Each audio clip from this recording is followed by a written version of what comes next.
Mummy जी, ये देखो पीली कलर की साड़ी कितनी अच्छी लग रही है। मैं तो ऐसी ही साड़ी लूंगी कोमल की शादी में। हाँ हाँ बहू, बिल्कुल लेना।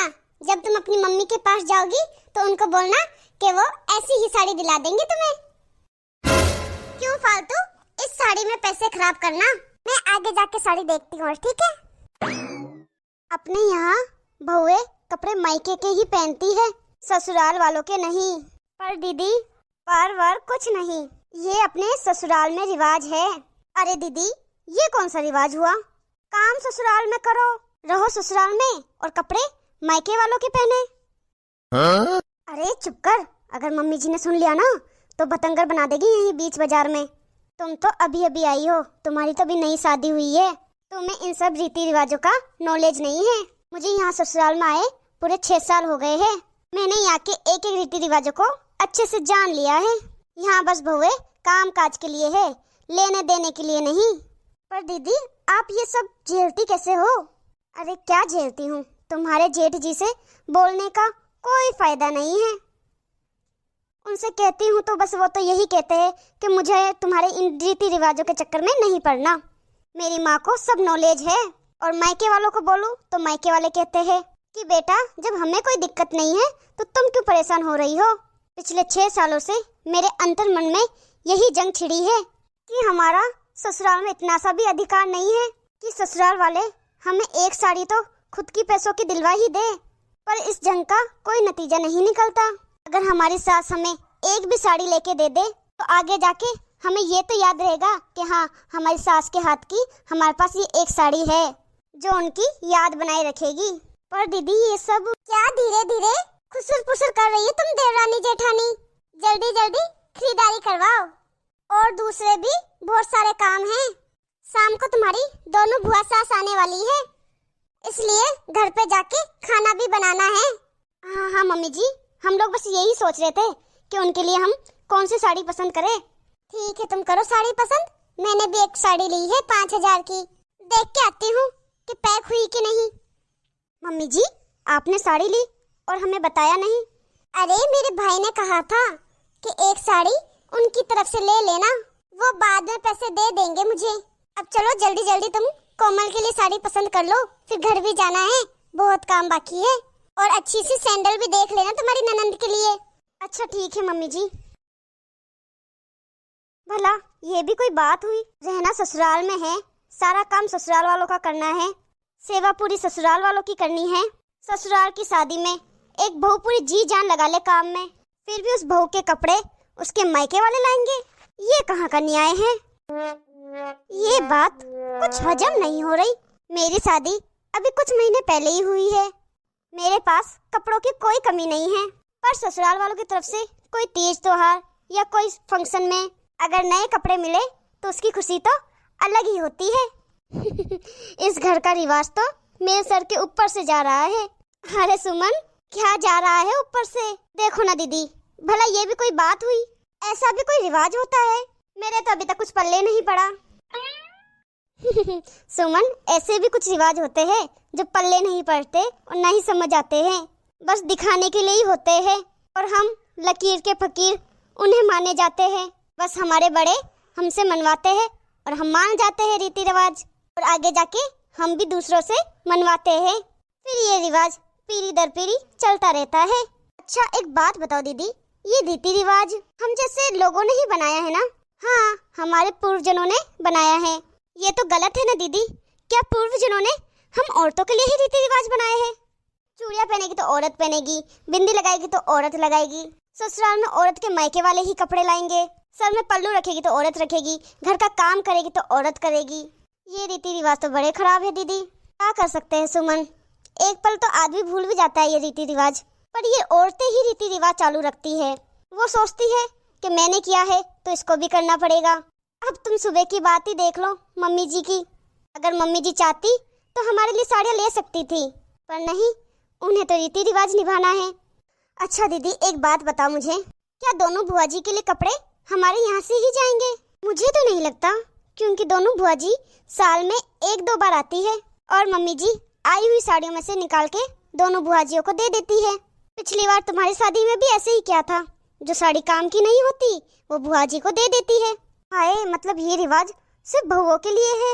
हाँ, मुझे तो ऐसा ही लगता है। क्या मम्मी जी के सारे कपड़े उनके मायके से आते हैं? पता नहीं, खरीद के तो खुद ही लेके आती है, फिर कह देती है कि मेरे भाई इनके पैसे दे देंगे, पर आज तक मेरे सामने तो कोई पैसे दिए नहीं है। खैर छोड़, अब फटाफट हाथ चला, नहीं तो फिर यहाँ रसोई में भी हंगामा हो जाएगा। हाँ चल फटाफट काम करते हैं, दोनों बुआ जी आने वाली होगी और एकदम से मासी सास भी आके बैठ चुकी है घर पे। चल अब फटाफट हाथ चलाते हैं। बुआ जी, आप लोग तो दो दो बैग भर के लेके आई हो, ऐसा क्या लेके आई हो इसमें? अरे हमारी इकलौती भतीजी की शादी है तो हर प्रोग्राम के लिए अलग अलग कपड़े हैं।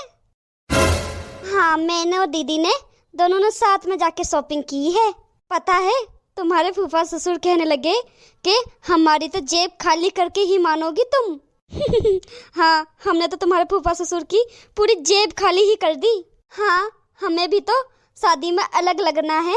हाँ, वो क्या कहते हैं, डिफरेंट। पर बुआ जी, आपने फूफा जी के पैसे क्यों खर्च करवाए? ये तो रिवाज के खिलाफ है। कौन सा रिवाज बेटा? अरे बुआ जी, आपको नहीं पता? आप तो सबसे बड़े हैं, आपको तो रिवाज पता होना चाहिए कि हमारे यहाँ के रिवाज है कि कपड़े तो मायके के ही पहनने पड़ते हैं, ससुराल वालों के तो पैसे नहीं खर्च करवाते। फिर आपने फूफा जी के इतने पैसे क्यों खर्च करवा दिए? अगर आप लोगों को पता था कि मम्मी जी आपको साथ में ले जाके शॉपिंग करवाएगी, फिर आपने फूफा जी के क्यों पैसे खर्च करवा दिए? क्या? क्यों मम्मी जी, सही कह रही हूँ ना मैं? अरे दो भाभी अपनी बहू को जवाब। अब आपकी बहू जानना चाहती है। अच्छा बुआ जी, मैं समझ गई। आप जो शॉपिंग करके आई हो ना, उसके पैसे मम्मी जी देने वाली है। आप सभी शॉपिंग के बिल दे दो, मम्मी जी उस सब के पैसे आपको चुका देगी। तुम दोनों यहाँ गप्पे मारने में लगी हो, जाओ जाके सो जाओ, सुबह उठ के और भी बहुत सारे काम हैं। अच्छा ठीक है मम्मी जी, अगर आप कहती हो तो हम जा रहे हैं। वैसे मम्मी जी, आज हम दोनों ने मैचिंग साड़ी पहनी है। अब एक शब्द नहीं, जाओ जाके दोनों सो जाओ, सुबह जल्दी उठना है। अरे दीदी, आप दोनों आ गए। मैं आप दोनों के लिए चाय नाश्ते का बंदोबस्त करवाती हूँ। शेर को सवा शेर मिल गया। हाँ दीदी, भाभी की चालाकी भाभी पर ही भारी पड़ गई। हाँ छुटकी, अब आएगा ऊँट पहाड़ के नीचे। अरे सुमन, तुमने ये क्या किया था कल रात को? बुआ जियों के सामने मम्मी की सारी पोल खोल दी। आज तो मम्मी जी बहुत गुस्से में होगी। चलो अब जल्दी जल्दी सारा काम निपटा ले, नहीं तो मम्मी जी हम पे कभी भी फूट सकती है। आप क्यों डर रही हो दीदी? मुझे तो जो सही लगा मैंने वही किया। अब आगे जो होगा वो देखा जाएगा। अरे बहू। जी मम्मी जी। तुम दोनों जाकर बाजार से अपनी पसंद की साड़ियाँ ले आओ, पैसे मैं दे दूंगी। ठीक है मम्मी जी। ये बड़ी बहू ने तो मुझे आज दिन तक किसी के सामने कुछ नहीं कहा। बड़ी बहू तो घर में अकेले में कहती थी मुझे, सबके सामने नहीं। चलो अकेले में कहती थी तो उसको डरा धमका के डांट के चुप करवा देती थी, लेकिन ये कल की आई छोटी बहू, इसने तो मेरी इज्जत का पूरा फालूदा ही कर दिया। आखिर ऐसी बहू का क्या भरोसा जो किसी के भी सामने कुछ भी बोल जाए, इज्जत ही उतार दे। गुस्सा तो बहुत आ रहा था, पर क्या करूं, अपनी ननद के सामने इनको कुछ कह भी तो नहीं सकती, और इन्हें कपड़े नहीं दिलाए तो पूरे रिश्तेदारों के सामने मेरी इज्जत का बैंड बजा देगी। सुमन, तुमने देखा ना मम्मी जी कितने गुस्से में थी, लेकिन सबके सामने कुछ कह भी तो नहीं सकती ना। खैर दीदी, इस बात का इतना तो असर हुआ कि मम्मी जी ने हमें आके अपनी पसंद की साड़ी लेने को कह दी, वो भी मम्मी जी के पैसों से। हाँ ये तो है, तूने ये काम तो करके दिखा दिया। अब चलो बाजार चलते हैं साड़ी लेने, फिर आके घर का काम भी तो खत्म करना है। ठीक है सुमन, और साथ में कोमल को भी ले लेते हैं, क्योंकि जिसकी शादी होती है उसकी तो शादी के दिन तक शॉपिंग खत्म नहीं होती। हाँ दीदी, ले लेते हैं। सो हे गाइस, कैसे हो आप सब? आई होप आप सब बहुत अच्छे होंगे। और वीडियो कैसी लगी मुझे कमेंट में जरूर बताना, और मैंने अपने सास के साथ ठीक किया या गलत किया ये भी जरूर बताना कमेंट में।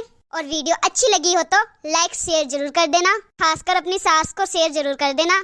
और अभी तक आप लोगों ने हमारे चैनल को सब्सक्राइब नहीं किया है तो फटाफट से सब्सक्राइब कर देना, क्योंकि आपके एक लाइक और सब्सक्राइब से हमें भी मोटिवेशन मिलता है।